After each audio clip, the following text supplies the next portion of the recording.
When you hear this, turn the page. Hello, and you are listening to TheReadBack.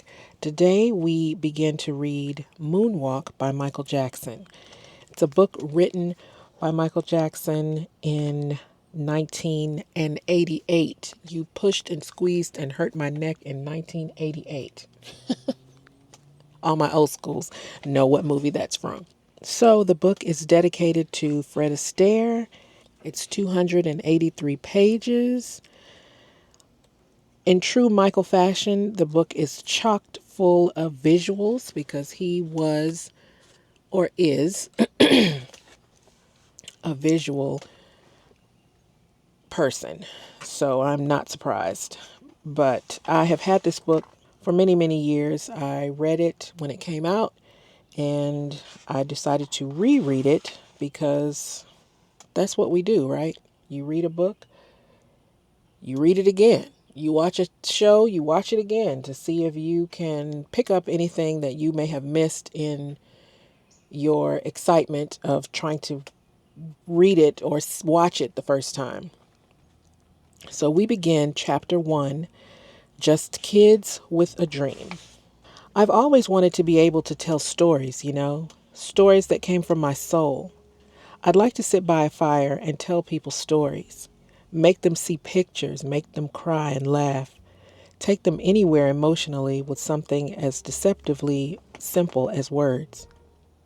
I'd like to tell tales to move their souls and transform them. I've always wanted to be able to do that.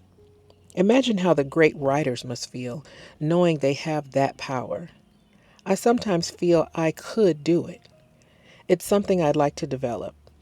In a way, songwriting uses the same skills, creates the emotional highs and lows, but the story is a sketch. It's quicksilver.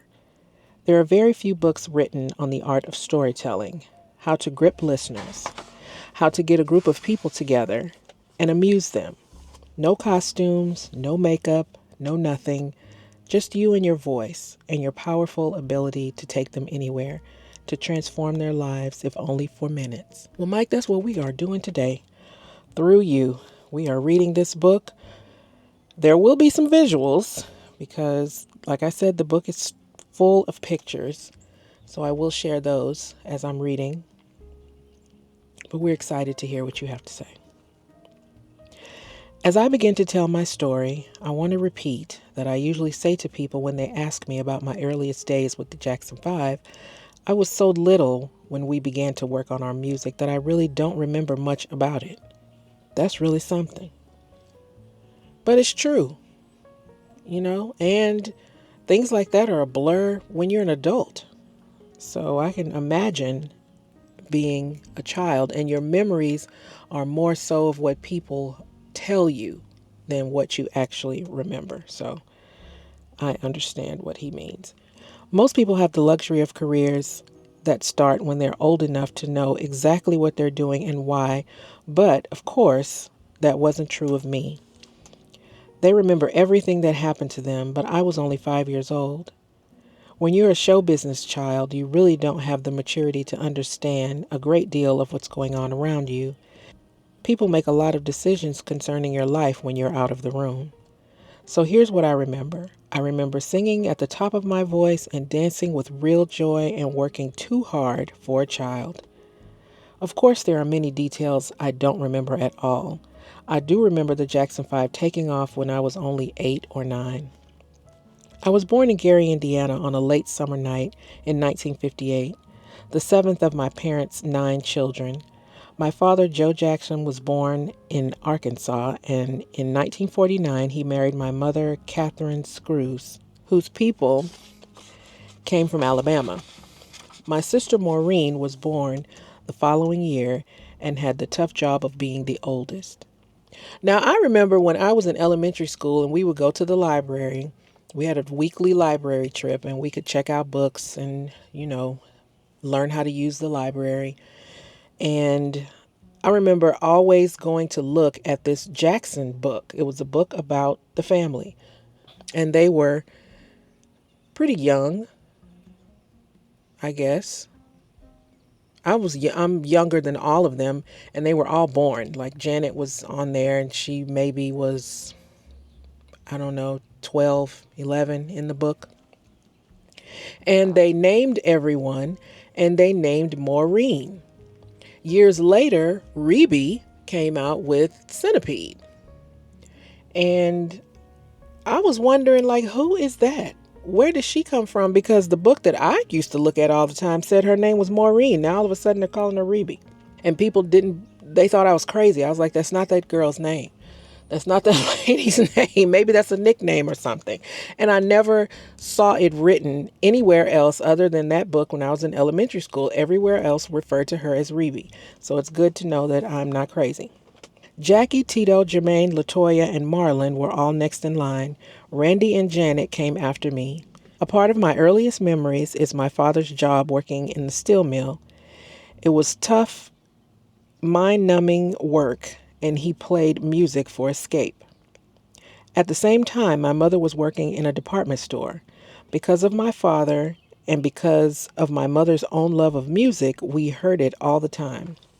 My father and his brother had a group called the Falcons, who were the local R&B band. My father played guitar, as did his brother. They would do some of the great early rock and roll and blues songs by Chuck Berry, Little Richard, Otis Redding, you name it. All those styles were amazing, and each had an influence on Joe and on us, although we were too young to know it at the time. The Falcons practiced in the living room of our house in Gary, so I was raised on R&B. Since we were 9 kids and my father's brother had 8 of his own, our combined numbers made for a huge family. Music was what we did for entertainment, and those times helped keep us together and kind of encouraged my father to be a family-oriented man. The Jackson 5 were born out of his tradition. We later became the Jacksons, and because of this training and musical tradition, I moved out on my own and established a sound that is mine. You sure did. And you know who this sounds a lot like? Selena. This sounds like what happened in Selena's family. Her father was part of a band. He recognized the kids had talent. He taught them how to play instruments, and Selena y Los Dinos was born. I remember my childhood as mostly work, even though I loved to sing. I wasn't forced into this business by stage parents the way Judy Garland was. Oh, okay. Judy Garland gets a side hit. I did it because I enjoyed it and because it was natural to me, as drawing a breath and exhaling it. I did it because I was compelled to do it, not by parents or family, but by my own inner life in the world of music. And you can tell that he loved what he did. There were times, let me make that clear, when I'd come home from school and I'd only have enough time to put my books down and get ready for the studio. Once there, I'd sing until late at night, until it was my bedtime, really. There was a park across the street from the Motown studio, and I can remember looking at those kids playing games. I'd just stare at them and wonder. I couldn't imagine such freedom, such a carefree life, and wish more than anything that I had that kind of freedom, that I could walk away and be like them. So there were sad moments in my childhood. It's true for any adult star. Elizabeth Taylor told me she felt the same way. When you're young and you're working, the world can seem awfully unfair.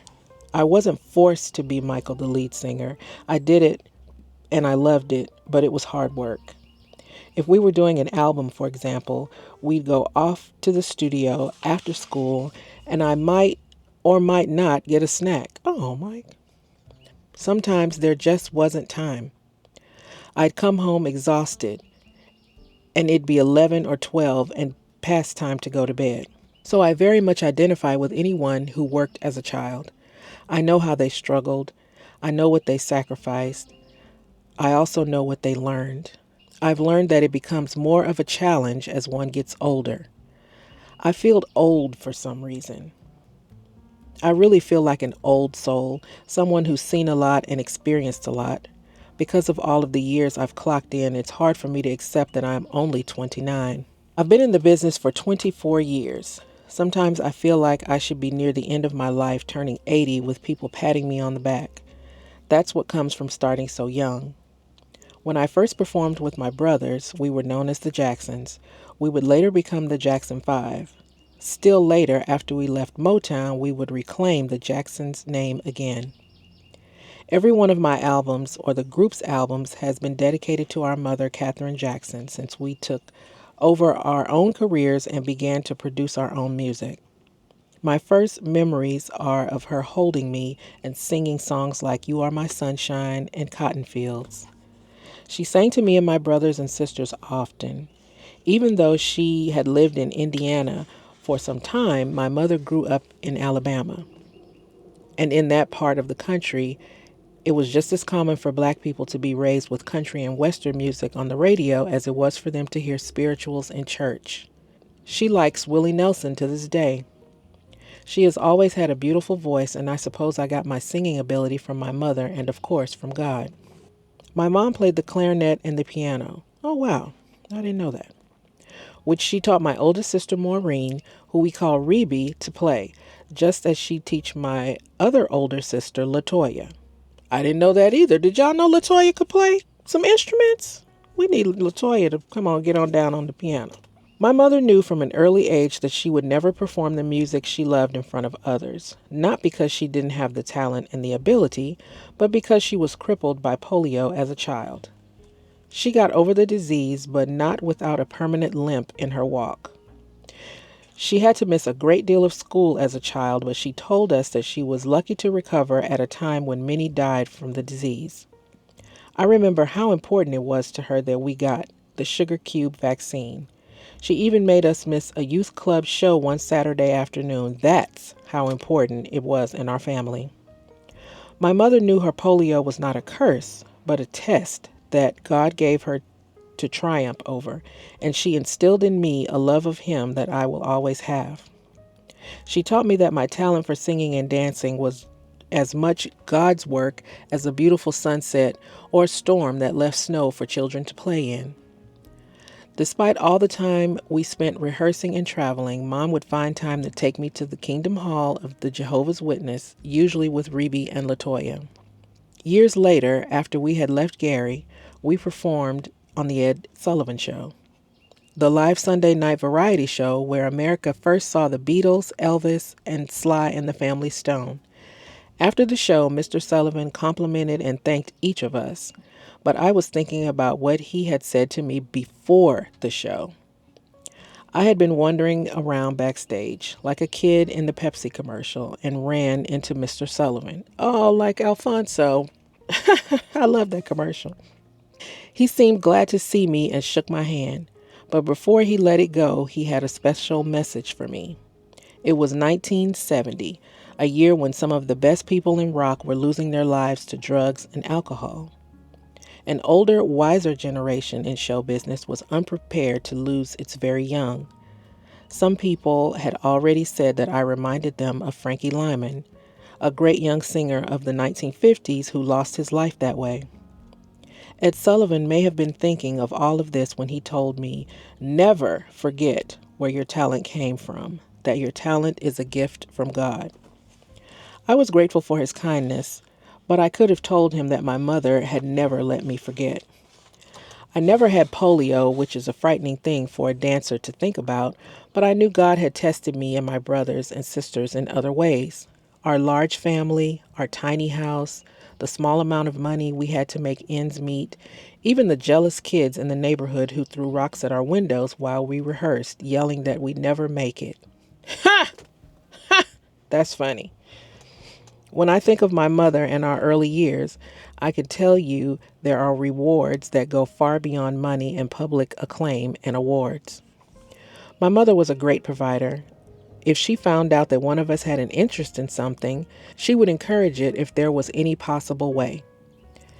If I developed an interest in movie stars, for instance, she'd come home with an armful of books about famous stars. Even with 9 children, she treated each of us like an only child. There isn't one of us who's ever forgotten what a hard worker and a great provider she was. It's an old story. Every child thinks their mother is the greatest mother in the world, but we Jacksons never lost that feeling. Because of Catherine's gentleness, warmth, and attention, I can't imagine what it must be like to grow up without a mother's love. One thing I know about children is if they don't get the love they need from their parents, they'll get it from someone else and cling to that person, a grandparent, anyone. We never had to look for anyone else with my mother around. The lessons she taught us were invaluable. Kindness, love, and consideration for other people headed her list. Don't hurt people, never beg, never freeload. Those were sins at our house. She always wanted us to give, but she never wanted us to ask or beg. That's the way she is. I remember a good story about my mother that illustrates her nature. One day back in Gary, when I was real little, this man knocked on everybody's door early in the morning. He was bleeding so badly, and you could see where he'd been around the neighborhood. No one would let him in. Finally, he got to our door and started banging and knocking. My mother let him in at once. Now, most people would have been too afraid to do that, but that's not my mother.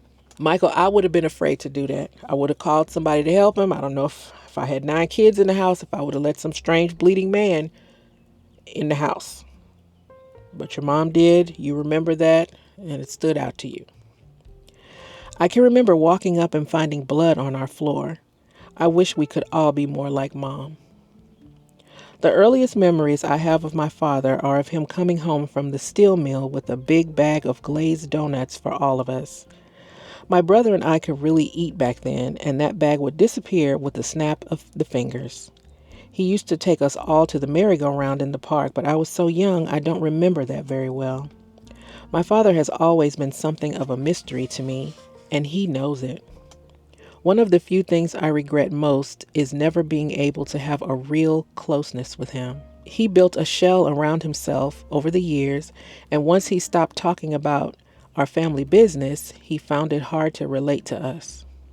We'd all be together and he'd just leave the room.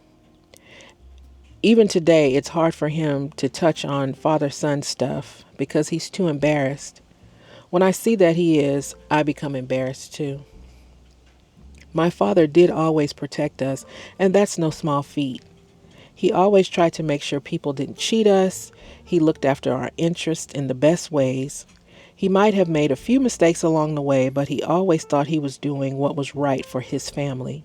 And, of course, most of what my father helped us accomplish was wonderful and unique, especially in our regard to relationships with companies and people in the business. I'd say we were among a fortunate few artists who walked away from a childhood in the business with anything substantial: money, real estate, other investments. My father set all of these up for us. He looked out for both our interests and his. To this day, I'm thankful that he didn't try to take all of our money for himself the way so many parents of child stars have.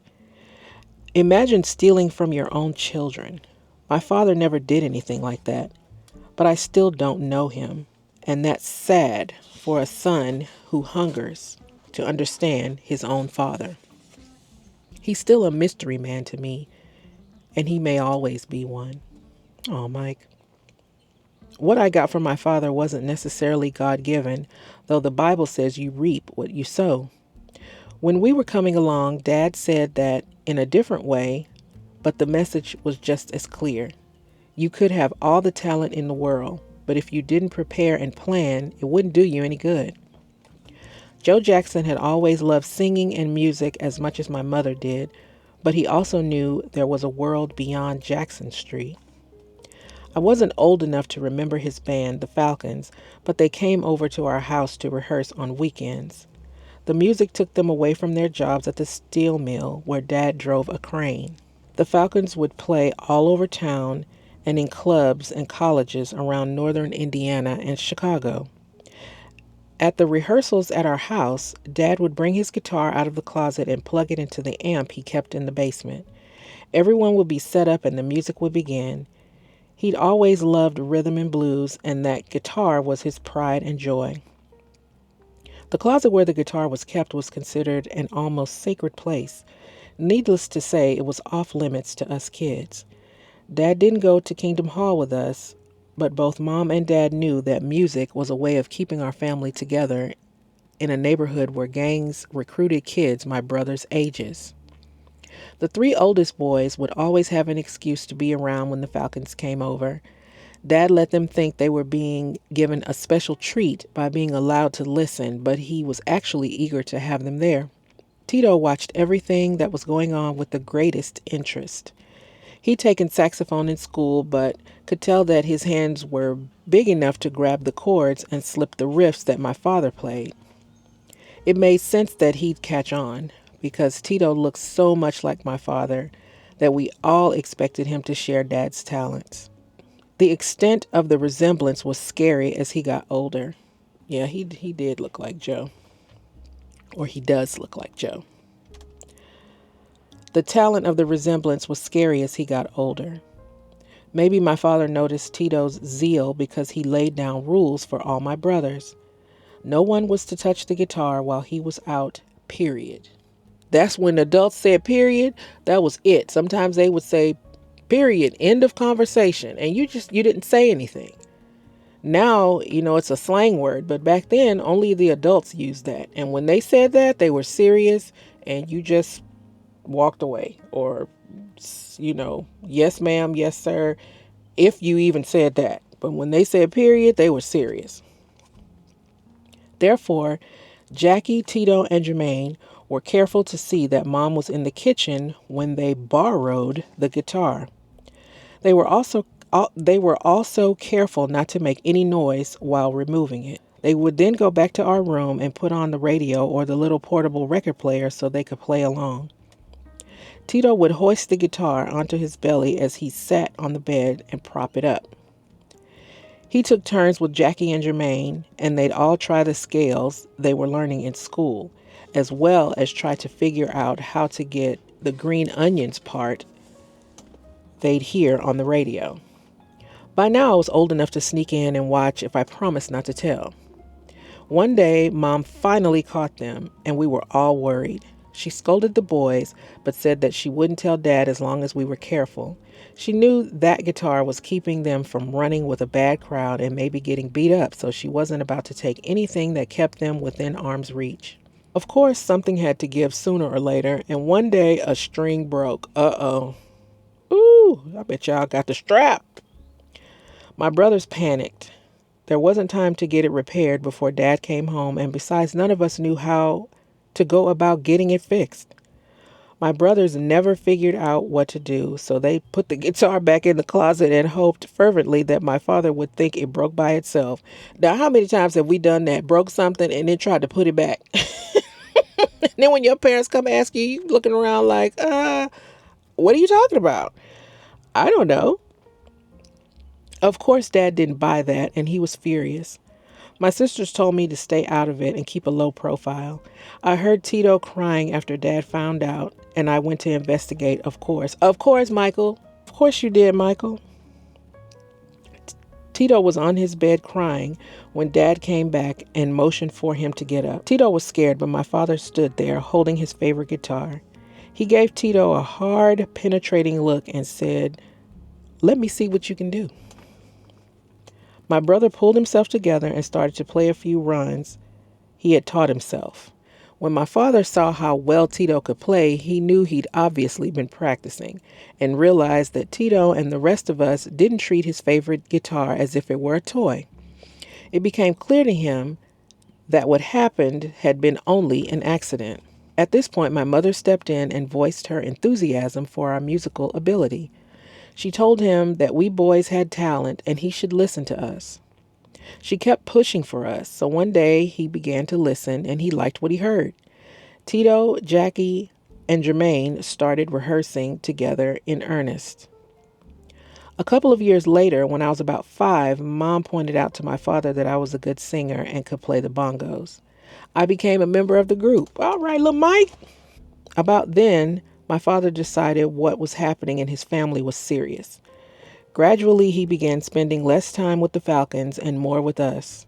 We'd just woodshed together, and he'd give us tips and teach us techniques on the guitar. Marlon and I weren't old enough to play, but we'd watch when my father rehearsed the older boys, and we were learning when we watched. The ban on using Dad's guitar still held when he wasn't around, but my brothers loved using it when they could. The house on Jackson Street was bursting with music. Dad and Mom paid for music lessons for Reby and Jackie when they were little kids, so they had a good background. The rest of us had music class and band in the Gary schools, but no amount of practice was enough to harness all that energy. I don't know if they do that. We used to have music class. We had a music teacher. She would come when I was in elementary school. She would come to our class. We had a music book that we would sing things out of. We had guitar lessons, piano lessons, but I went to a magnet school, so maybe that was why. And we listened to music throughout the day in class. If we had reading time, there was a record playing or something. I don't know if they still do that. The Falcons were still earning money, however infrequent their gigs, and that extra money was important to us. It was enough to keep food on the table for a growing family, but not enough to give us things that weren't necessary. Mom was working part-time at Sears. Dad was still working the mill job, and no one was going hungry, but I think looking back that things must have seemed like one big dead end. One day Dad was late coming home, and Mom began to get worried. By the time he arrived, she was ready to give him a piece of her mind, something we boys didn't mind witnessing once in a while to see if he could take it like he dished it out. But when he poked his head through the door, he had a mischievous look on his face, and he was hiding something behind his back. We were all shocked when he produced a gleaming red guitar, slightly smaller than the one in the closet. We were all hoping this meant we'd get the old one, but Dad said the new guitar was Tito's. We gathered around to admire it while Dad told Tito he had to share it with anyone who would practice. We were not to take it to school to show it off. This was a serious present, and that day was a momentous occasion for the Jackson family. Mom was happy for us, but she also knew her husband. She was more aware than we of the big ambitions and plans he had for us. He'd begun talking to her at night after we kids were asleep. He had dreams, and those dreams didn't stop with one guitar. Pretty soon we were dealing with equipment, not just gifts. Jermaine got a bass and an amp. There were shakers for Jackie. Our bedroom and living room began to look like a music store. Sometimes I'd hear Mom and Dad fight when the subject of money was brought up because all those instruments and accessories meant having to go without a little something we needed each week. Dad was persuasive, though, and he didn't miss a trick. We even had microphones in the house. They seemed like a real luxury at the time, especially to a woman who was trying to stretch a very small budget, but I've come to realize that having those microphones in our house wasn't just an attempt to keep up with the Joneses or anyone else in amateur night competitions. They were there to help us prepare. I saw people at talent shows who probably sounded great at home clam up the moment they got in front of a microphone. Others started screaming their songs like they wanted to prove that they didn't need the mics. They didn't have the advantage that we did, an advantage that only experience can give you. I think it probably made some people jealous because they could tell our expertise with the mics gave us an edge. If that was true, we made so many sacrifices in free time, schoolwork, and friends that no one had the right to be jealous. We were becoming very good, but we were working like people twice our age. Yes, the grass is not always greener. You don't know what people had to do to get what they've got. In this case, it worked out. So, follow your own path. While I was watching my older brothers, including Marlon on the bongo drums, Dad had a couple of young guys named Johnny Jackson and Randy Rancifer to play trap drums and organ. Motown would later claim they were our cousins, but that was just an embellishment from the PR people who wanted to make us seem like one big family. And for those of you who don't know, PR is public relations, which is what it is, the relationship with your image to the public. So whatever it is that they have to say to make you more relatable to the public, that's what they're going to do. So they lied and said these people were related to them. Michael says, they were not. We had become a real band. I was like a sponge watching everyone and trying to learn everything I could. I was totally absorbed when my brothers were rehearsing or playing at charity events or shopping centers. I was most fascinated when watching Jermaine because he was the singer at the time and he was a big brother to me. Marlon was too close to me in age for that. It was Jermaine who would walk me to kindergarten and whose clothes would be handed down to me. Isn't that something? And then his son ended up playing him, Michael, in the best Michael Jackson biop ever. When he did something, I tried to imitate him. When I was successful at it, my brothers and dad would laugh. But when I began singing, they listened. I was singing in a baby voice then and just imitating sounds. I was so young, I didn't know what many of the words meant, but the more I sang, the better I got. I always knew how to dance. I would watch Marlon's moves because Jermaine had the big bass to carry, and also because I could keep up with Marlon, who was only a year older than me. Soon I was doing most of the singing at home and preparing to join my brothers in public. Through our rehearsals, we were all becoming aware of our particular strengths and weaknesses as members of the group, and the shift in responsibilities was happening naturally. In other words, everybody knew their place. Everybody knew what part they played. Your part was no smaller than Michael's. Everyone knew how to play their part and fall back and be comfortable. That's what that means. So, I don't think any jealousy, well, maybe because they were kids, but they learned from working with each other how to stay in your role. And your role is just as important as the next person. And I think that's how they got to be so in sync with each other and so comfortable with each other, not just because they lived together and they were related, but because they understood each person's role in this company, in this business. Our family's house in Gary was tiny, only 3 rooms really, but at the time it seemed much larger to me. When you're that young, the whole world seems so huge that a little room can seem 4 times its size. When we went back to Gary years later, we were all surprised at how tiny that house was. I had remembered it as being large, but you could take 5 steps from the front door and you'd be out the back. It was really no bigger than a garage, but when we lived there, it seemed fine to us kids. You see things from such a different perspective when you're young. Our school days in Gary are a blur for me. I vaguely remember being dropped off in front of my school on the first day of kindergarten, and I clearly remember hating it. I didn't want my mother to leave naturally, and I didn't want to be there. I used to teach. It wasn't funny, but the kids would cry and the parents would cry, and then the parents would come back at the end of the day and say, "Did they cry for me all day?" And we're like, "No." Maybe about 5 minutes after you left, they stopped crying. They only started crying again when they saw you walking through the door. No, as much as you probably cried all day, but they didn't. In time, I adjusted, as all kids do, and I grew to love my teachers, especially the women.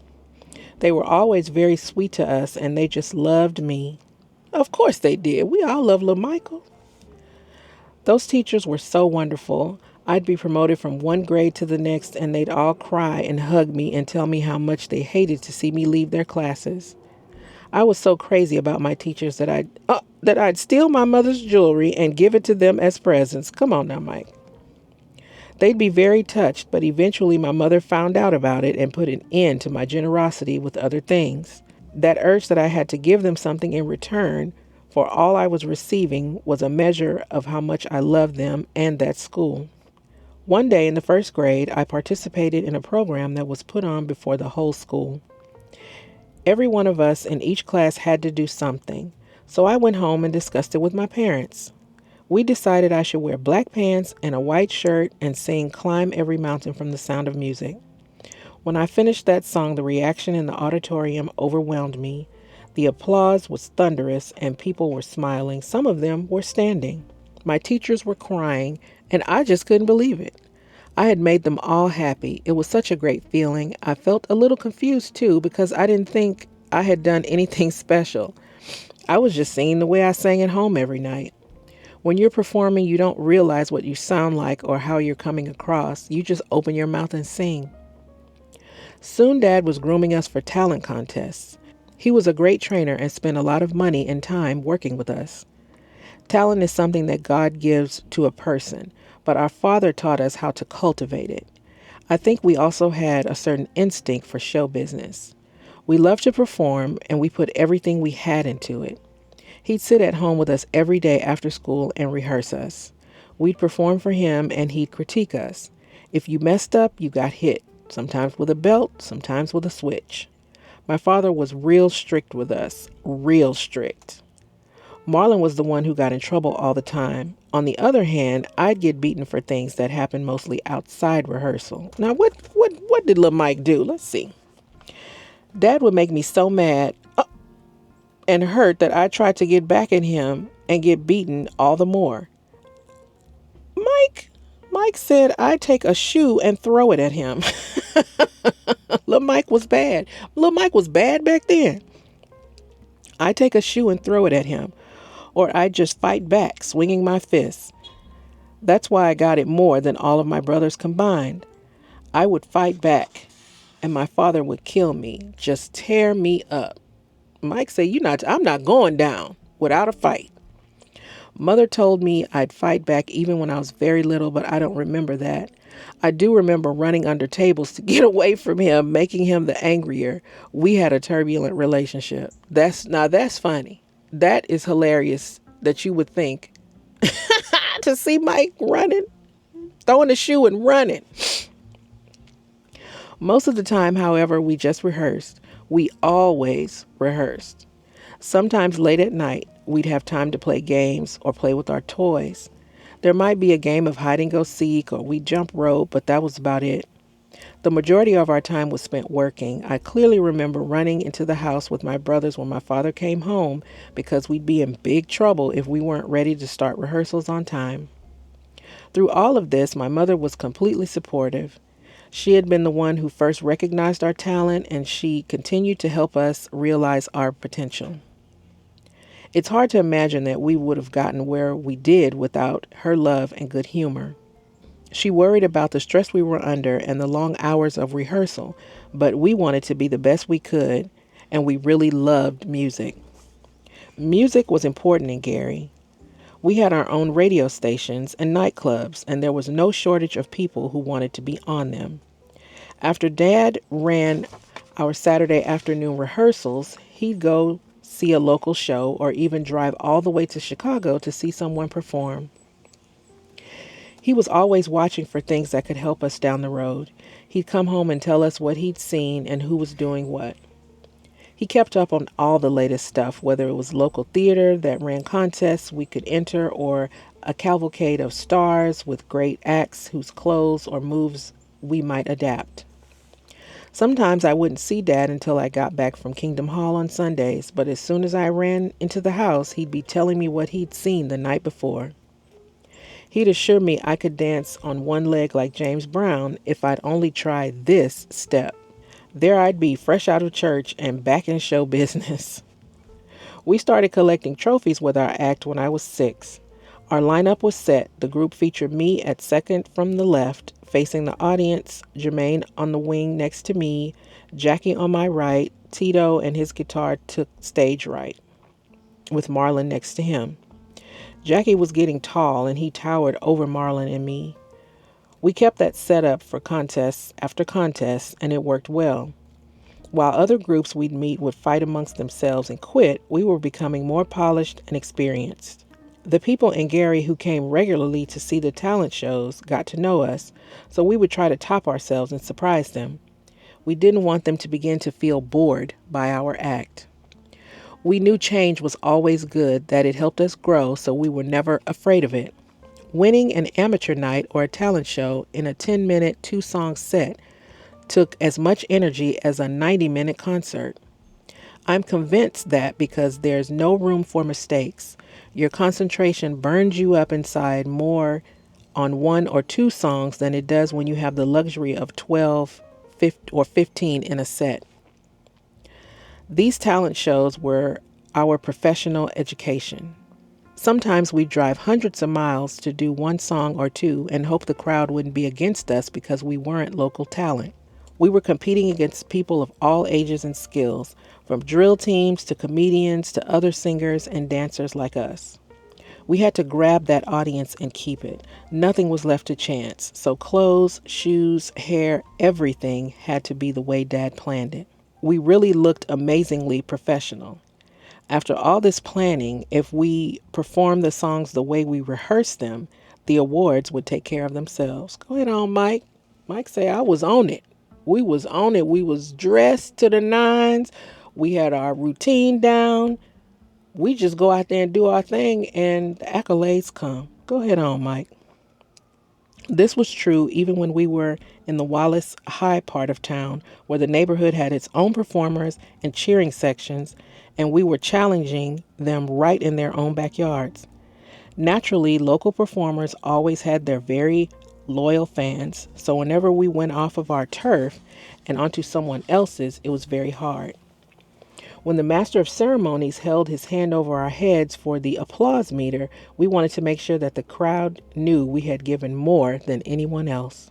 As players, Jermaine, Tito, and the rest of us were under tremendous pressure. Our manager was the kind who reminded us that James Brown would fine his famous Flames if they missed a cue or bent a note during a performance. As lead singer, I felt I, more than the others, couldn't afford an off night. I can remember being on stage at night after being sick in bed all day. It was hard to concentrate at those times, yet I knew all the things my brothers and I had to do so well that I could have performed the routines in my sleep. See? Just so professional at such a young age. At times like that, I had to remind myself not to look into the crowd for someone I knew or at the MC, both of which can distract a young performer. We did songs that people knew from the radio or songs that my father knew were already classics. If you messed up, you heard about it because the fans knew these songs and they knew how they were supposed to sound. If you were going to change an arrangement, it needed to sound better than the original. We won the citywide talent show when I was 8 with our version of the Temptation song, My Girl. The contest was held just a few blocks away at Roosevelt High. From Jermaine's opening bass notes to Tito's first guitar licks to all 5 of us singing the chorus, we had people on their feet for the whole song. Jermaine and I traded verses while Marlon and Jackie spun like tops. It was a wonderful feeling for all of us to pass that trophy, our biggest yet, back and forth between us. Eventually, it was propped on the front seat like a baby, and we drove home with Dad telling us, when you do it like you did tonight, they can't not give it to you. Do y'all remember going to talent shows? I remember talent shows at our schools. I don't remember going like a concert to a talent show. I just remember the talent shows happening at our schools.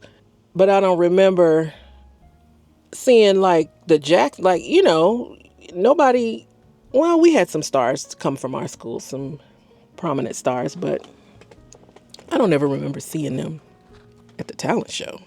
But I do remember going to talent shows. It was fun. And you would learn your friends. You're like, I didn't know you could sing like that. I didn't know you could dance. I didn't know you played that. So it was fun. It was fun. And it usually followed a dance or something, followed a little short party or something. So you'd go and then you'd get to meet everybody, especially if they were people that weren't from your school. And you got to meet other people and then socialize at the end.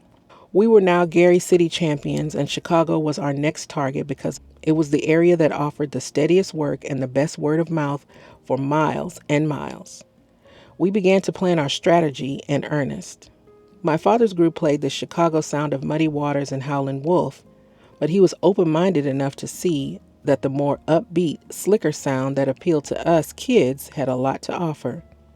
We were lucky because some people his age weren't that hip. In fact, we knew musicians who thought the 60s sound was beneath people their age, but not Dad. He recognized great singing when he heard it, even telling us that he saw the great doo-wop group from Gary, the Spaniels, when they were stars, not that much older than we. When Smokey Robinson of the Miracles sang a song like Tracks of My Tears or Ooh Baby Baby, he'd be listening as hard as we were. The 60s didn't leave Chicago behind musically. Great singers like The Impressions with Curtis Mayfield, Jerry Butler, Major Lance, and Tyrone Davis were playing all over the city at the same places we were. At this point, my father was managing us full-time with only a part-time shift at the mill.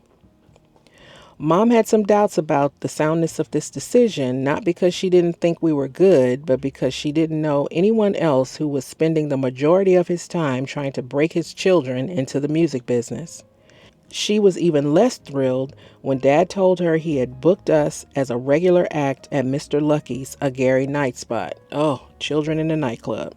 We were being forced to spend our weekends in Chicago and other places trying to win an ever-increasing number of amateur shows, and these trips were expensive, so the job at Mr. Lucky's was a way to make it all possible. Mom was surprised at the response we were getting, and she was very pleased with the awards and the attention, but she worried about us a lot. She worried about me because of my age. "This is quite a life for a 9-year-old," she would say, staring intently at my father. I don't know what my brothers and I expected, but the nightclub crowds weren't the same as the Roosevelt High crowds. We were playing between bad comedians, cocktail organists, and strippers. Strippers? With my witness upbringing, Jehovah's Witness, that is, upbringing, my mother was concerned that I was hanging out with the wrong people and getting introduced to things I'd be better off learning much later in life. She didn't have to worry. Just one look at some of those strippers wasn't going to get me that interested in trouble. Certainly not at 9 years old. That was an awful way to live, though it made us all the more determined to move on up the circuit and as far away from that life as we could. Being at Mr. Lucky's meant that for the first time in our lives, we had a whole show to do. 5 sets a night, 6 nights a week. And if Dad could get us something out of town for the 7th night, he was going to do it. We were working hard, but the bar crowds weren't bad to us. They liked James Brown and Sam and Dave just as much as we did, and besides, we were something extra that came free with the drinking and the carrying on, so they were surprised and cheerful. We even had some fun with them on one number, the Joe Tex song Skinny Legs and All. We'd start the song, and somewhere in the middle, I'd go out into the audience, crawl under the tables, and pull up the ladies' skirts to look under. Oh my goodness. People would throw money as I scurried by.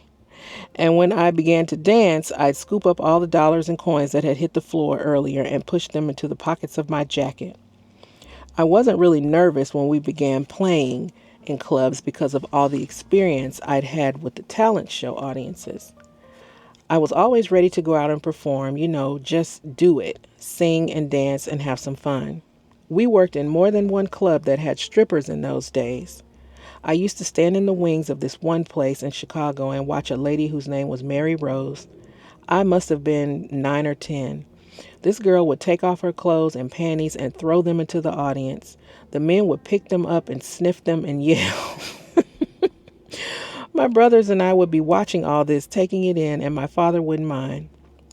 We were exposed to a lot doing that kind of circuit.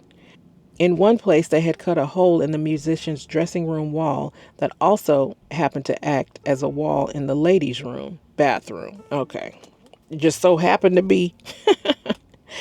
You could peek through this hole, and I saw stuff I've never forgotten. Guys on that circuit were so wild. They did stuff like drilling little holes into the walls of the ladies' loot all the time. Of course, I'm sure that my brothers and I were fighting over who got to look through the hole. Get out of the way. It's my turn, pushing each other away to make room for ourselves. Later, when we did the Apollo Theater in New York, I saw something that really blew me away because I didn't know things like that existed. I had seen quite a few strippers, but that night, this one girl with gorgeous eyelashes and long hair came out and did her routine. She put on a great performance. All of a sudden at the end, she took off her wig, pulled a pair of big oranges out of her bra, and revealed that she was a hard-faced guy under all that makeup.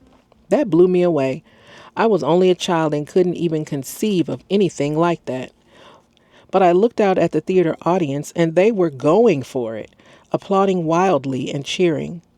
I'm just a little kid standing in the wings watching this crazy stuff. I was blown away. As I said, I received quite an education as a child, more than most. Perhaps this freed me to concentrate on other aspects of my life as an adult. One day, not long after we'd been doing successfully in Chicago clubs, Dad brought home a tape of some songs we'd never heard before. We were accustomed to doing popular stuff on the radio, so we were curious why he began playing these songs over and over again, just one guy singing none too well with some guitar chords in the background. Dad told us that the man on the tape wasn't really a performer, but a songwriter who owned a recording studio in Gary. His name was Mr. Keith, and he had given us a week to practice his songs to see if we could make a record out of them. Naturally, we were excited. We wanted to make a record, any record. We worked strictly on the sound, ignoring the dancing routines we normally worked up for a new song. It wasn't as much fun to do a song that none of us knew, but we were already professional enough to hide our disappointment and give it all we could. That says a lot. I know that Joe taught them to be professional, but I wonder if he taught them the business as well. But he was teaching them to perform, shut up, obey, do what's expected of you, give more than you get, basically, because these kids were working like adults. This came out of Michael's mouth, not mine, that they were working, and they gave more than they got. But it prepared them for the future. So I don't know if it's a good or a bad thing. And to hide yourself, you just, like he said, we were professional enough to hide our disappointment. So being professional, that's a lot. That's a lot. That's a lot. And you hear that today. People, I didn't say anything. I was trying to be professional. I didn't react because I was trying to be professional. But then when does it come out? What happens when it builds up? We were ready and we felt we had done our best with the material. Dad got us on tape after a few false starts and more than a few pep talks, of course. After a day or two of trying to figure out whether Mr. Keith liked the tape we had made for him, Dad suddenly appeared with more of his songs for us to learn for our first recording session. Mr. Keith, like Dad, was a mill worker who loved music, only he was more into the recording and business end. His studio and label were called Steel Town. Looking back on all of this, I realized Mr. Keith was just as excited as we were. His studio was downtown, and we went early one Saturday morning before the Roadrunner show, my favorite show at the time. Mr. Keith met us at the door and opened the studio.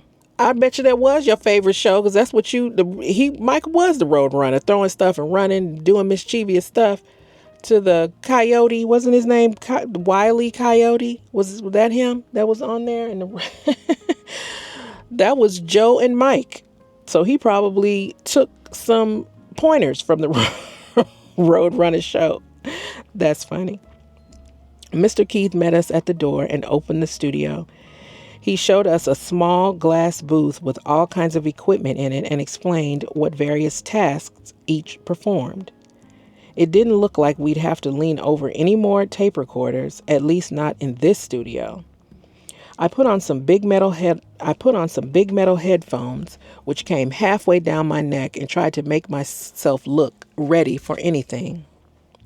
As my brothers were figuring out where to plug in their instruments and stand, some backup singers and a horn section arrived. At first, I assumed they were there to do a record after us. We were delighted and amazed when we found out they were there to record with us. We looked over at Dad, but he didn't change expression. He'd obviously known about it and approved. Even then, people knew not to throw Dad surprises. That was good that he was there, though. He taught them all those things, but he was also there to protect them. So that was good. We were told to listen to Mr. Keith, who would instruct us while we were in the booth. If we did as he said, the record would take care of itself. After a few hours, we finished Mr. Keith's song. But some of the backup singers and horn players hadn't made records either and found it difficult, but they also didn't have a perfectionist for a manager, so they weren't used to doing things over and over the way we were. It was times like these that we realized how hard Dad worked to make us consummate professionals. We came back the next few Saturdays, putting the songs we'd rehearsed during the week into the can and taking home a new tape of Mr. Keith's each time. One Saturday, Dad even bought his guitar to perform with us. It was the one and only time he ever recorded with us. After the records were pressed, Mr. Keith gave us some copies so that we could sell them between sets and after shows. We knew that wasn't how the big groups did it, but everyone had to start someplace, and in those days, having a record with your group's name on it was quite something. We felt very fortunate. That first Steeltown single, Big Boy, had a mean bass line. It was a nice song about a kid who wanted to fall in love with some girl. Of course, in order to get the full picture, you have to imagine a skinny 9-year-old singing this song. The words said I didn't want to hear fairy tales anymore, but in truth, I was far too young to grasp the real meaning of the words in these songs. I just sang what they gave me. When that record with its killer bass line began to get radio play in Gary, we became a big deal in our neighborhood. I wonder if those kids that were telling y'all you weren't going to be anything, how they felt at that point. We know that that they're eating crow now, but I wonder how they felt then. No one could believe we had our own record. We had a hard time believing it ourselves. After the first Steeltown record, we began to aim for all the big talent shows in Chicago. Usually the other acts would look me over carefully when they met me because I was so little, particularly the ones who went on after us. One day, Jackie was cracking up like someone had told him the funniest joke in the world. This wasn't a good sign right before a show, and I could tell Dad was worried he was going to screw up on stage.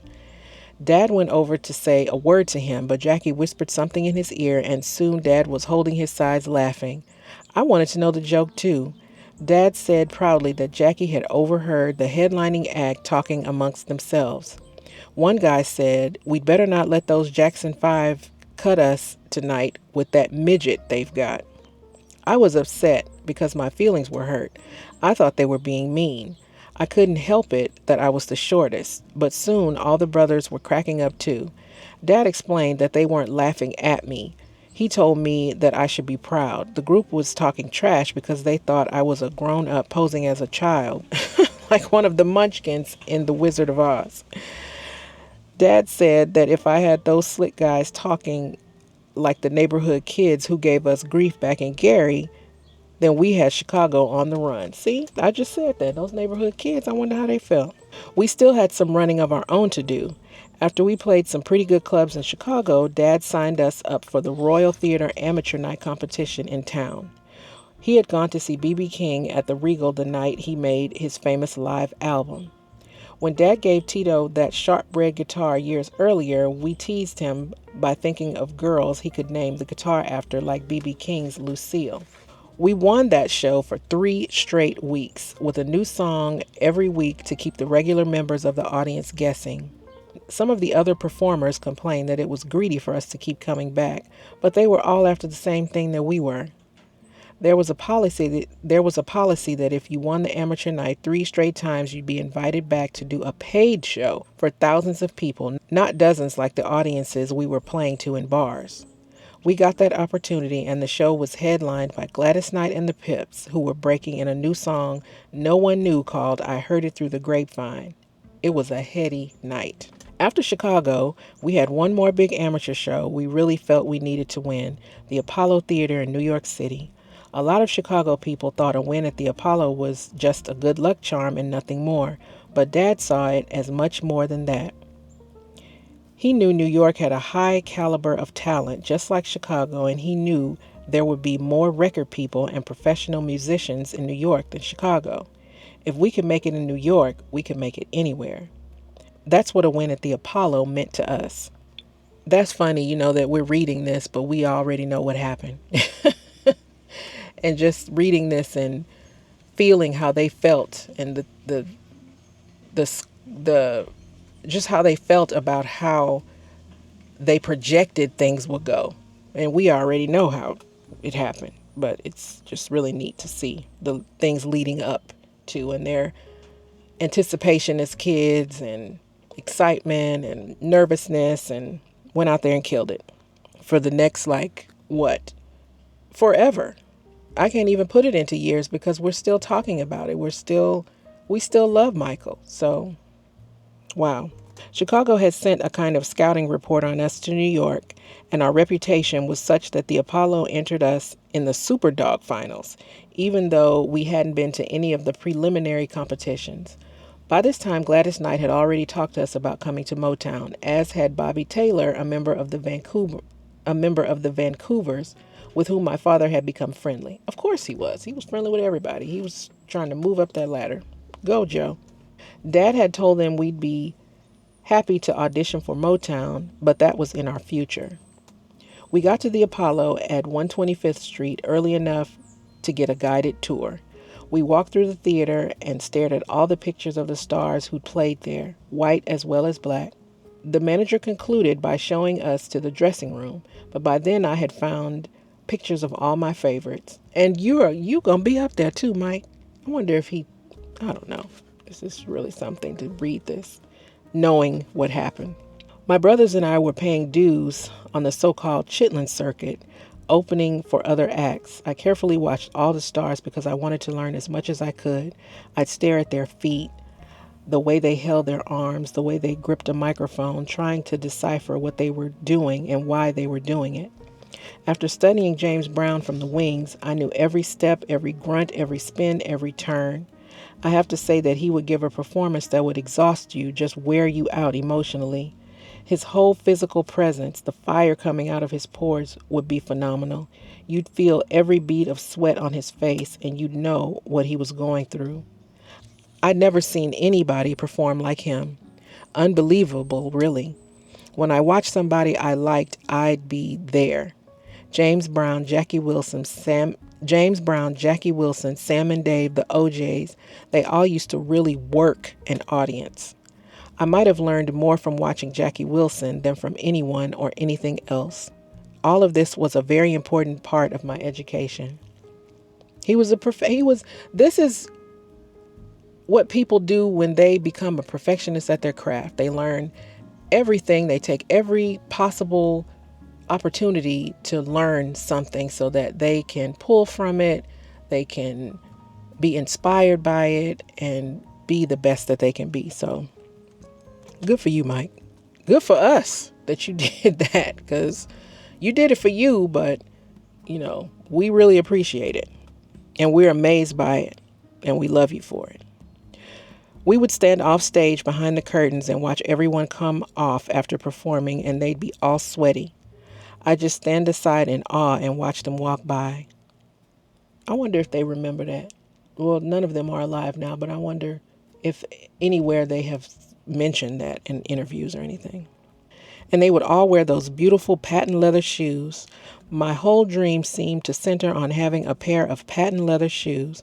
I remember being so heartbroken because they didn't make them in little boy sizes. I'd go from store to store looking for patent leather shoes. And they'd say, "We don't make them that small." I was so sad because I wanted to have the shoes that looked the way those shoes looked, polished and shining, turning red and orange when the lights hit them. Oh, how I wanted some patent leather shoes like those ones Jackie Wilson wore. Most of the time, I'd be alone backstage. My brothers would be upstairs eating and talking, and I'd be down in the wings crouching real low, holding on to the dusty, smelly curtain and watching the show. I mean, I really did watch every step, every move, every twist, every turn, every grind, every motion, every light move. That was my education and my recreation. And it's also good when you're learning because you want to, because it amazes you, because you want to take it all in, not because someone is making you. It's different when you do it because it's something that you love and it's something that you really are interested in. And it shows when you take all of that in and then it comes out through your works, whatever it is that you are doing, not just performing.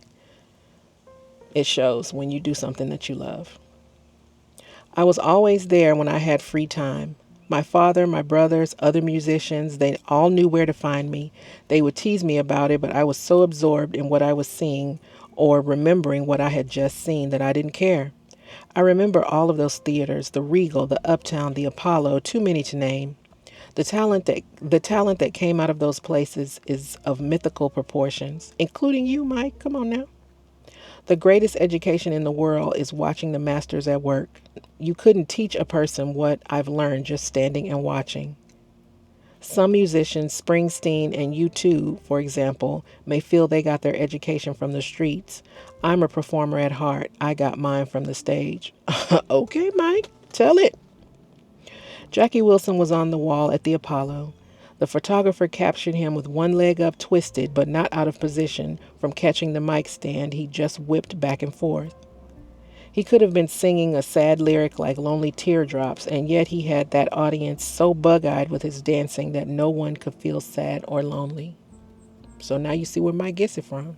Sam and Dave's picture was down the corridor next to an old big band shot. Dad had become friendly with Sam Moore. I remember being happily amazed that he was nice to meet me when I met him for the first time. I had been singing his songs for so long that I thought he'd want to box my ears. I had been singing his songs for so long that I thought he'd want to box my ears. And not far from them was the king of them all, Mr. Dynamite, Mr. Please Please himself, James Brown. Before he came along, a singer was a singer and a dancer was a dancer. A singer might have danced and a dancer might have sung, but unless you were Fred Astaire or Gene Kelly, you probably did one better than the other, especially in a live performance. But he changed all that. No spotlight could keep up with him when he skidded across stage. You had to flood it. I wanted to be that good. And you are, Michael. Better. We won the Apollo Amateur Night competition, and I felt like going back to those photos on the wall and thanking my teachers. Dad was so happy he said he could have flown back to Gary that night. He was on top of the world, and so were we. My brothers and I had gotten straight A's, and we were hoping we might get to skip a grade. I certainly sensed that we wouldn't be doing talent shows and strip joints much longer. In the summer of 1968, dang, he was just 10, because wasn't he born in 1958 or 1956? Can't remember. In the summer of 1968, we were introduced to the music of a family group that was going to change our sound and our lives. They didn't all have the same last name. They were black and white, men and women, and they were called Sly and the Family Stone. They had some amazing hits over the years, such as Dance to the Music, Stand, Hot Fun in the Summertime. My brothers would point at me when they heard the line about the midget standing tall, and by now I'd laugh along.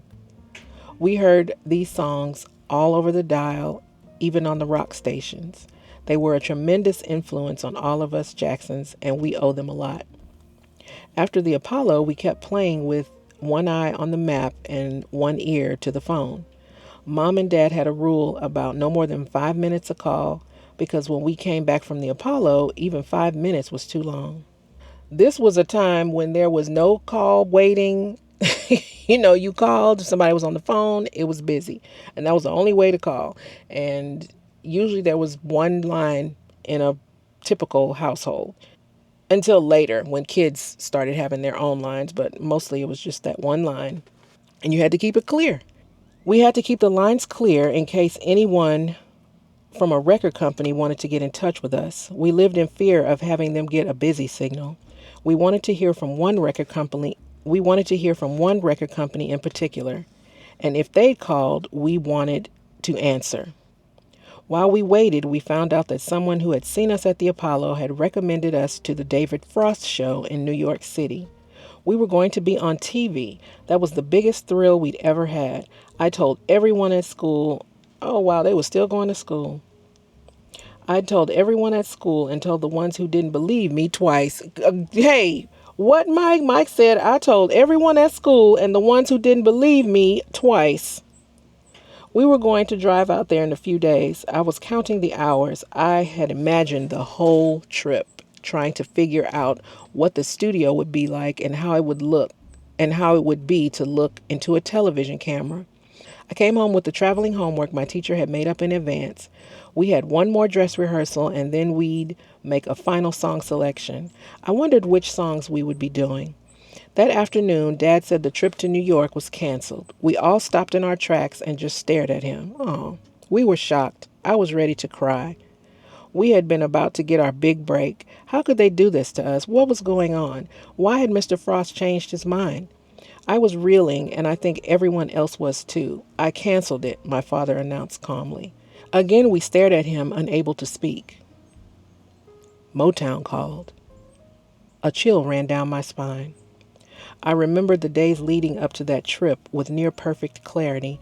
I can see myself waiting outside Randy's first grade classroom. It was Marlon's turn to walk him home, but we switched for the day. See, isn't that nice? When kids looked out for each other, that was nice. Randy's teacher wished me luck in Detroit because Randy had told her we were going to Motown to audition. He was so excited that I had to remind myself that he really didn't know what Detroit was. All the family had been talking about was Motown, and Randy didn't even know what a city was.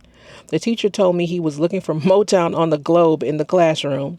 She said that in her opinion, we should do You Don't Know Like I Know, the way that she saw us do it at the Regal in Chicago when a bunch of teachers drove over to see us. I helped Randy put his coat on and politely agreed to keep it in mind, knowing that we wouldn't do a Sam and Dave song at a Motown audition because they were on Stax, a rival label. Lil Mike knew. Lil Mike, okay, Mike. Dad told us the companies were serious about that kind of stuff, so he wanted us to know there'd be no messing around when we got there. He looked at me and said he'd like to see his 10-year-old singer make it to 11. We left okay with the threat. We left the Garrett Elementary School building for the short walk home, but we had to hurry. I remember getting anxious as a car swept by, then another. Randy took my hand and we waved to the crossing guard. I knew LaToya would have to go out of her way tomorrow to take Randy to school because Marlon and I would be staying over in Detroit with the others. The last time we played at the Fox Theater in Detroit, we left right after the show and got back to Gary at 5 o'clock in the morning. I slept in the car most of the way, so going to school that morning wasn't as bad as it might have been. By the afternoon, 3 o'clock rehearsal, I was dragging around like someone with lead weights for feet. We could have left that night right after our set since we were third on the bill, but that would have meant missing the headliner, Jackie Wilson. I had seen him on other stages, but at the Fox, he and his band were on a rising stage that moved up as he started his show. Tired as I was after school the next day, I remember trying some of those moves in rehearsal and practicing in front of a long mirror in the bathroom at school while the other kids looked on. My father was pleased, and we incorporated those steps into one of my routines. And that says a lot because Mike used to come, I guess they call it the toaster. Well, he didn't pop up, but some of his more iconic entrances were a rising stage entrance. So I guess this is where he got that from. And it was just as impactful as it was then for Jackie Wilson. We're all little Michaels watching Mike as he was watching Jackie. Just before Randy and I turned the corner onto Jackson Street, there was a big puddle. I looked for cars, but there weren't any, so I let go of Randy's hand and jumped the puddle, catching on my toes so I could spin. I looked for cars, but there weren't any, so I let go of Randy's hand and jumped the puddle, catching on my toes so I could spin without getting the cuffs of my corduroys wet. I looked back at Randy, knowing that he wanted to do the things I did. He stepped back to get a running start, but I realized that it was a pretty big puddle, too big for him to cross without getting wet. So being a big brother first and a dance teacher second, I caught him before he landed short and got wet. Aw, that was cute. Across the street, the neighborhood kids were buying candy. Even some of the kids who were giving me a hard time at school asked when we were going to Motown. I told them and bought candy for them and Randy too with my allowance. I didn't want Randy to feel bad about my going away. You shouldn't have bought them kids nothing. But Mike is nice. I wouldn't have bought them a thing. Yeah, I'm going to Motown, be a big star. But Mike was humble. As we approached the house, I heard Marlon yell, "Someone shut that door!" The side of our VW minibus was wide open, and I shuddered thinking about how cold it was going to be on the long ride to Detroit. Marlon had beat us home and was already helping Jackie load the bus with our stuff. Jackie and Tito got home in plenty of time for once. They were supposed to have basketball practice, but the winter in Indiana had been nothing but slush, and we were anxious to get a good start. Jackie was on the high school basketball team that year, and Dad liked to say that the next time we went to play in Indiana would be when Roosevelt went to the state championships. The Jackson Five would play between the evening and morning games, and Jackie would sink the winning shot for the title. Dad liked to tease us, but you never knew what might happen with the Jacksons. He wanted us to be good at many things, not just music. I think maybe he got that drive from his father, who taught school. I know my teachers were never as hard on us as he was, and they were getting paid to be tough and demanding. Mom came to the door and gave us the thermos and sandwiches she had packed. I remember her telling me not to rip the dress shirt she had packed for me after sewing it up the night before. Randy and I helped put some things in the bus and then went back to the kitchen where Reby was keeping one eye on Dad's supper and the other on little Janet, who was in the high chair. Reby's life was never easy as the oldest. We knew that as soon as the Motown audition was over, we'd find out if we had to move or not. If we did, she was going to move south with her fiancé. How old was Reby? Well, I guess it was a bunch of kids in between her and Mike. She'd always ran things when Mom was at night school finishing the high school diploma she was denied because of her illness. I couldn't believe it when Mom told us she was going to get her diploma. I remember worrying that she'd have to go to school with kids Jackie or Tito's age and they'd laugh at her. I remember how she laughed when I told her this and how she patiently explained that she'd be with other grown-ups. It was interesting having a mother who did homework like the rest of us. Loading up the bus was easier than usual. Normally, Ronnie and Johnny would have come to back us up, but Motown's own musicians would be playing behind us, so we were going alone. Jermaine was in our room finishing some of his assignments when I walked in. I knew he wanted to get them out of the way. He told me that we ought to take off from Motown by ourselves and leave Dad since Jackie had taken driver's ed and was in the possession of a set of keys. Y'all would have really got to switch, Mike. We both laughed, but deep down, I couldn't imagine going without Dad. Even on the occasions when Mom led our after-school rehearsals because Dad hadn't come home from his shift on time, it was still like having him there because she acted as his eyes and ears. She always knew what had been good the night before and what had gotten sloppy today. Dad would pick it up from there at night. It seemed to me that they almost gave each other signals or something. Dad could always tell if we had been playing like we were supposed to by some invisible indication from Mom. There was no long goodbye at the door when we left for Motown. Mom was used to our being away for days and during school vacations. LaToya pouted a little because she wanted to go. She had only seen us in Chicago, and we had never been able to stay long enough in places like Boston or Phoenix to bring her back anything. I think our lives must have seemed pretty glamorous to her because she had to stay home and go to school. Reby had her hands full trying to put Janet to sleep, but she called goodbye and waved. I gave Randy a last pat on the head and we were off. Dad and Jackie went over the map as we drove away, mostly out of habit because we had been to Detroit before, of course. We passed Mr. Keith's recording studio downtown by City Hall as we made our way through town. Isn't that something? You're actually climbing up the ladder, like literally passing things that helped you get to where you're about to go. That's pretty neat. We had done some demos at Mr. Keith's that Dad sent to Motown after the Steeltown record. The sun was going down when we hit the highway. Marlon announced that if we heard one of our records on WVON, it was going to bring us luck. We all nodded. Dad asked us if we remembered what WVON stood for as he nudged Jackie to keep quiet. I kept looking out the window thinking about the possibilities that lay ahead, but Jermaine jumped in. Voice of the Negro, he said. Soon we were calling roll all over the dial.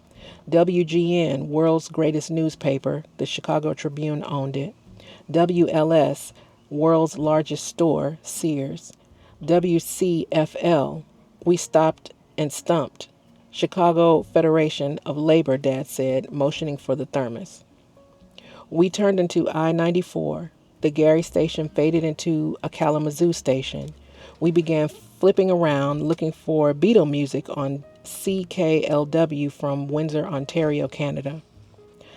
I had always been a Monopoly fan at home. There was something about driving to Motown that was a little like that game. In Monopoly, you go around the board buying things and making decisions.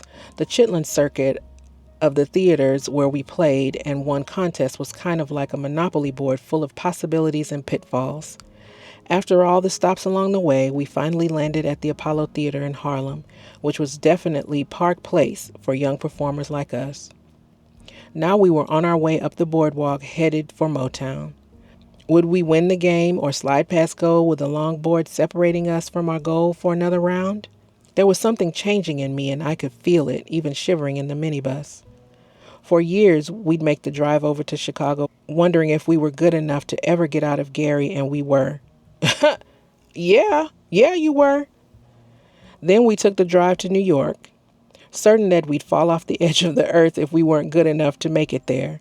Even those nights in Philadelphia and Washington didn't reassure me enough to keep me from wondering if there wasn't something, someone, or some group we didn't know about in New York who could beat us. When we tore it down at the Apollo, we finally felt that nothing could stand in our way. We were going to Motown, and nothing there was going to surprise us either. We were going to surprise them, like we always did. And it is really something that a child, this is what he's thinking about. Like, wow, like this is what's on his mind as a 10-year-old. Dad pulled the typewritten directions out of the glove compartment and we pulled off the highway past the Woodward Avenue exit. There weren't many people on the streets because it was a school night for everybody else. Dad was a little nervous about whether our accommodations would be okay, which surprised me until I realized the Motown people had picked the hotel. We weren't used to having things done for us. We like to be our own bosses. Dad had always been our booking agent, travel agent, and manager. When he wasn't taking care of the arrangements, Mom was. So it was no wonder that even Motown managed to make Dad feel suspicious that he should have made the reservations, that he should have handled everything. Well, they grooming y'all. They grooming y'all to trust them so that they can take over your lives for their benefit. We stayed at the Gotham Hotel. The reservations had been made and everything was in order. There was a TV in our room, but all the stations had signed off, and with the audition at 10 o'clock, we weren't going to stay up any later anyway. Yes, children, there was a time when everything turned off. They played the national anthem and the white screen or snow screen was on, or that high-pitched noise with the testing color lines. And it didn't come on until what, maybe 3 in the morning, 4 when the news came on.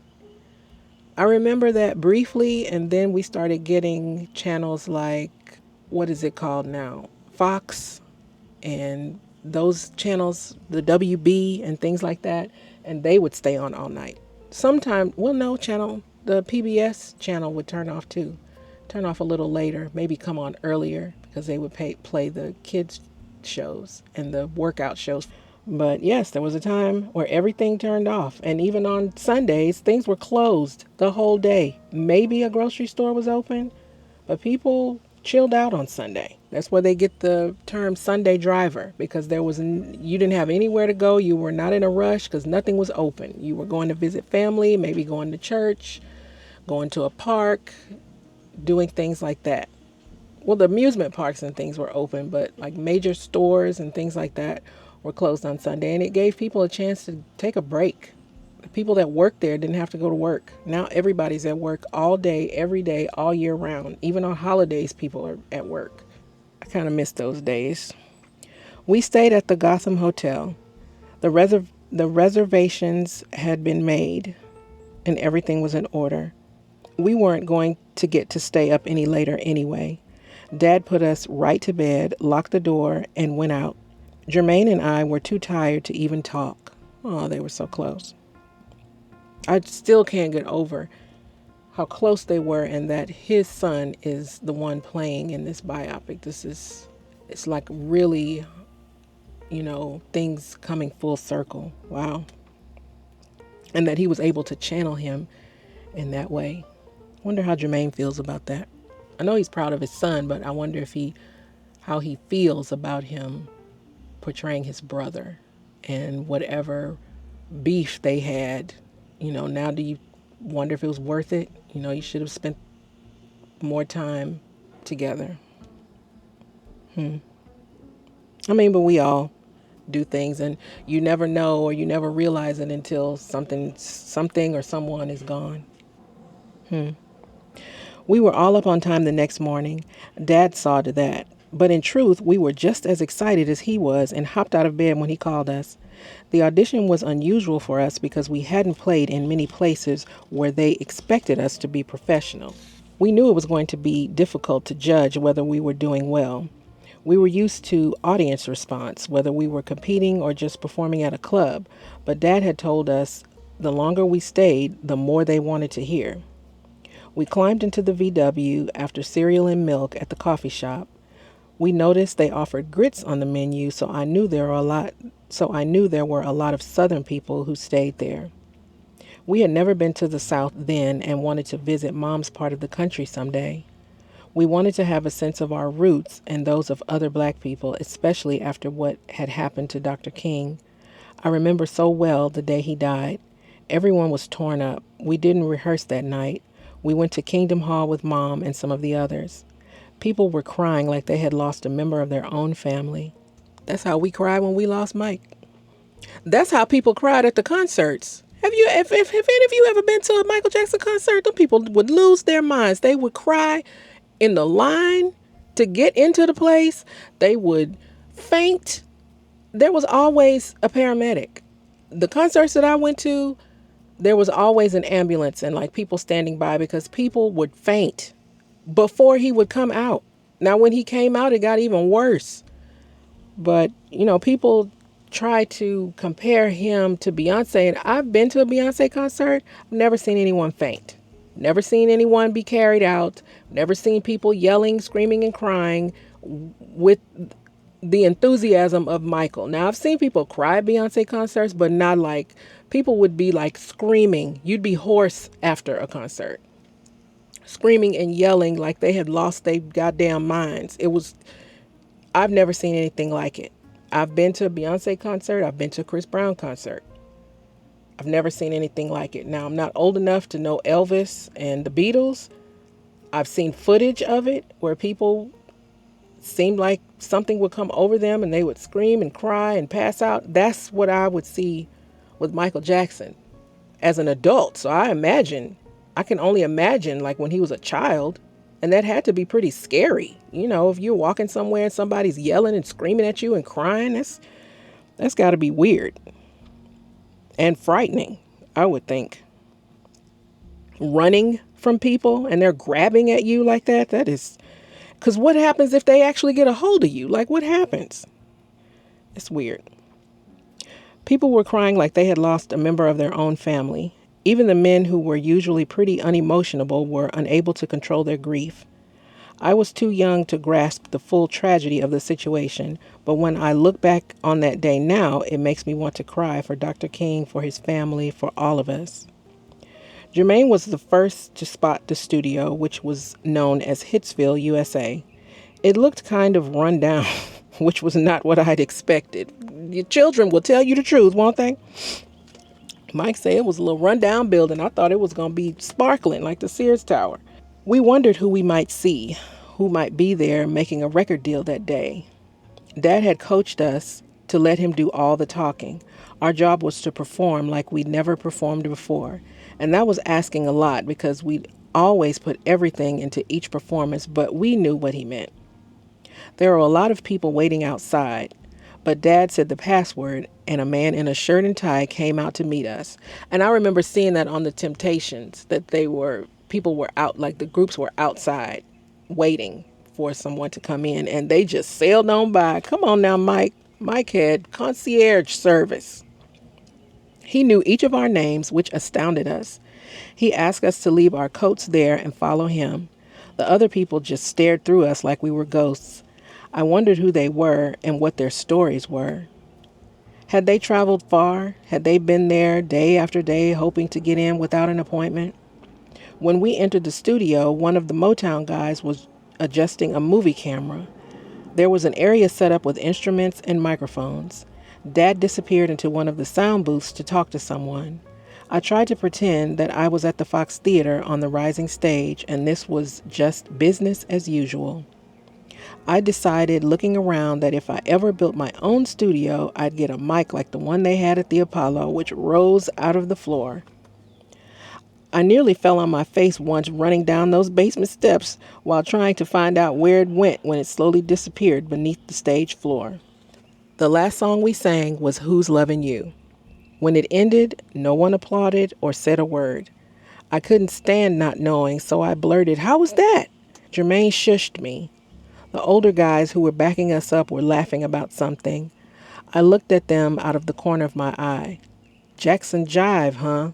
One of them called out with a big grin on his face. I was confused. I think my brothers were too. The man who had led us back said, "Thanks for coming up." We looked at Dad's face for some indication, but he didn't seem pleased or disappointed.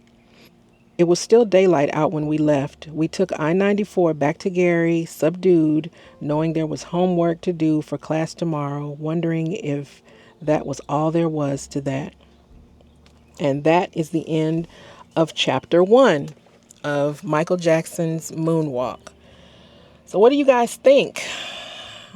It's really something that he was a child having these thoughts. You know, most kids are worried about other things, and he was worried about his family and the connection and the business and being perfect and having a little fun while doing it. So I guess that was his fun, was singing and dancing and learning.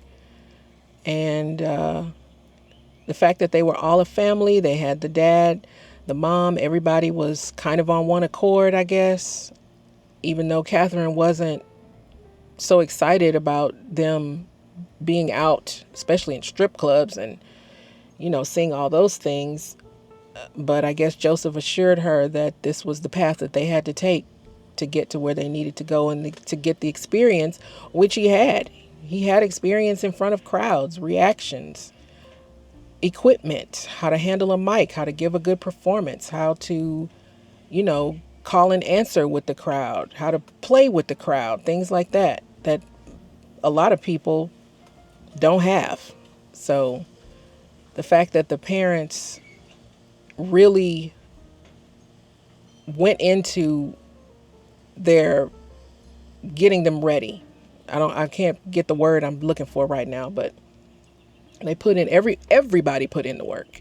Even Reby was cooking and taking care of the baby, and you know, Catherine was going to school. She was doing something that she wanted to do for herself, but she was still taking care of the boys, reassuring them, loving them. It seems like in the early days, everything was cool. I mean, Joseph was a dad in an area where it was rough. So for him to have an iron fist back then wasn't too far-fetched. It was either that or have them run the streets. So if he would rather them be afraid of him. So I can commend him for that. I don't know how, when they say beatings, I don't know if that was literally, you know, if he beat them or if he just spanked them, I don't know. But whatever, it made them not stray as far as we're reading here. Now, I might read Jackie's book and he might say something totally different. He might have been sneaking out at night. Who knows? Mike was asleep. He was little. He don't know.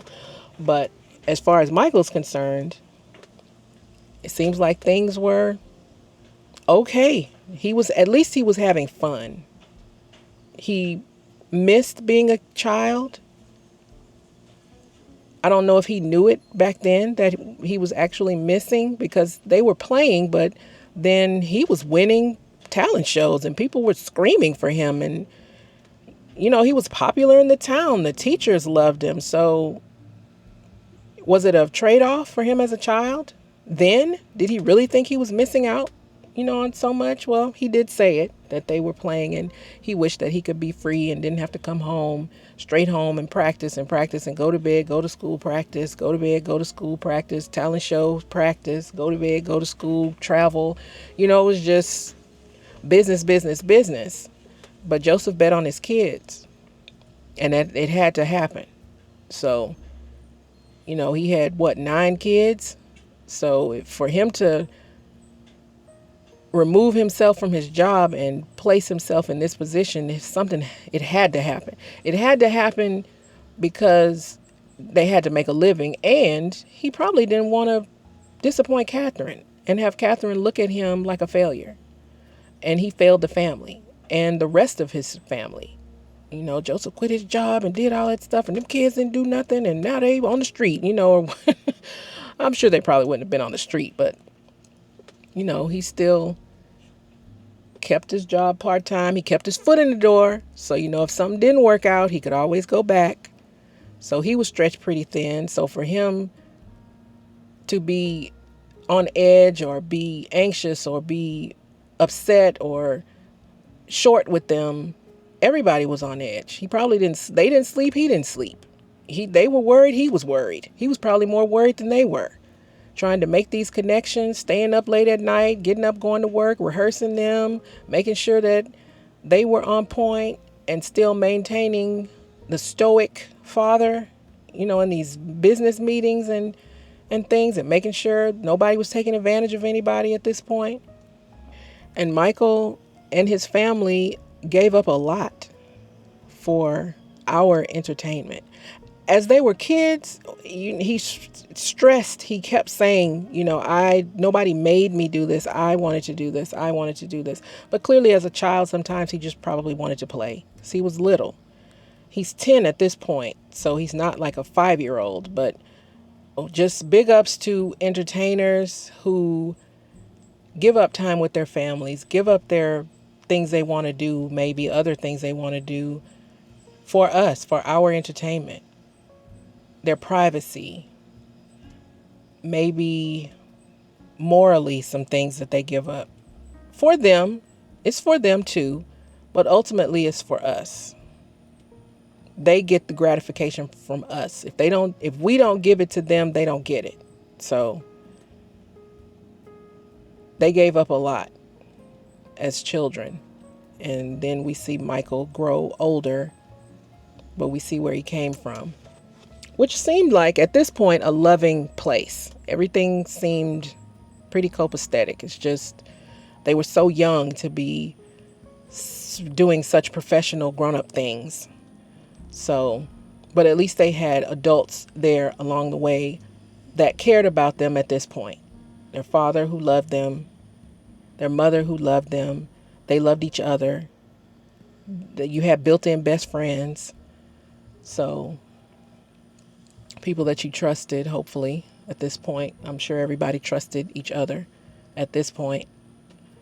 And because then you get into the record company, and then that seems like when they start dividing you, when they start telling, oh, you're better than him. You don't need this group. You can move out, because they're looking at their interests, not yours. They're not looking at the fact that they're breaking up a family or breaking bonds between brothers.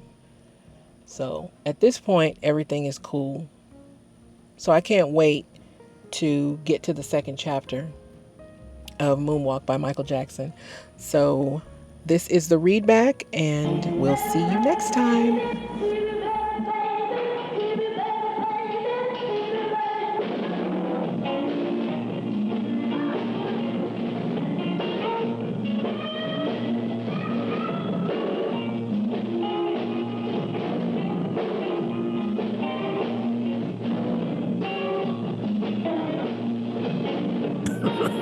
Well, and then in 1968, the Jackson 5 show up to Motown. Mm-hmm. You were actually there? Yeah. Okay. So you got this group with Michael Jackson, who was, 11 at the time, or 10? I thought he was 10. Yeah. Okay, 10 years old. And they're actually singing your song. No, they didn't sing my song Wait, that day. Who's Loving You? No, they didn't sing that day. Okay. Yeah, What were they singing that day? They sang a couple of James Brown songs. Okay, right. Yeah. And Michael was a little James Brown. So Michael was awesome at that point. And they could sing. They could really sing really good for a young voice like that. But Michael was dynamic. He was 10 years old. Yeah, I mean, you say that you don't have a crystal ball, but when you heard Michael Jackson sing for the first time, did you suddenly see what was about to happen? I knew that once they got a hit record, they would probably be big because they were so talented. Yeah. When they got there, they were talented. Right. So I knew that if they got a hit record, they would be big because they were young boys, they were kids, and they were that talented. Yeah.